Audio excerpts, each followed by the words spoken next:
حدود، مهما طولنا، مهما قصرنا، مهما طالت أعمارنا في الدنيا أيها المؤمنون، ليس لنا إلا 4 حدود أن نتعداها ولن نتعداها.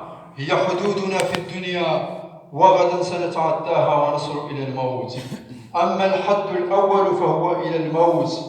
الموت أيها الأحباب الذي لم يترك صاحبا ولا حبيبا، الذي لا يفرق بين صغير ولا كبير، الذي أخرج الملوك من القصور إلى القبور، الذي لم يترك صاحبا ولا حبيبا، الموت الذي لا يفرق بين ذكر ولا أنثى، الموت الذي أخرج الناس من غيهم ومعاصيهم وذنوبهم وطاعتهم وأسكنهم القبور بلا استئذان، الموت الذي إذا ما حل ضيفا حل عليك إما أن يكون ضيفا خفيفا وإما أن يحل عليك ضيفا ثقيلا والعياذ بالله.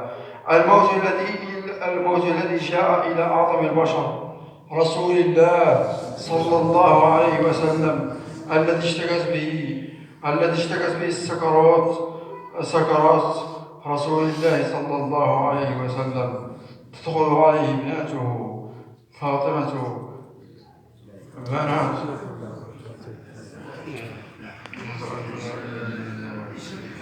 أشهد أن لا إله إلا الله، أشهد أن لا إله إلا الله، أشهد أن لا إله إلا الله، أشهد أن لا إله إلا الله، أشهد أن لا إله إلا الله، أشهد أن محمدا رسول الله، أشهد أن لا إله إلا الله. لا لا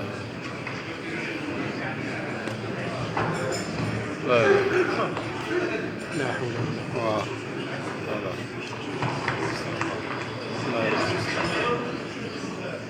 لا لا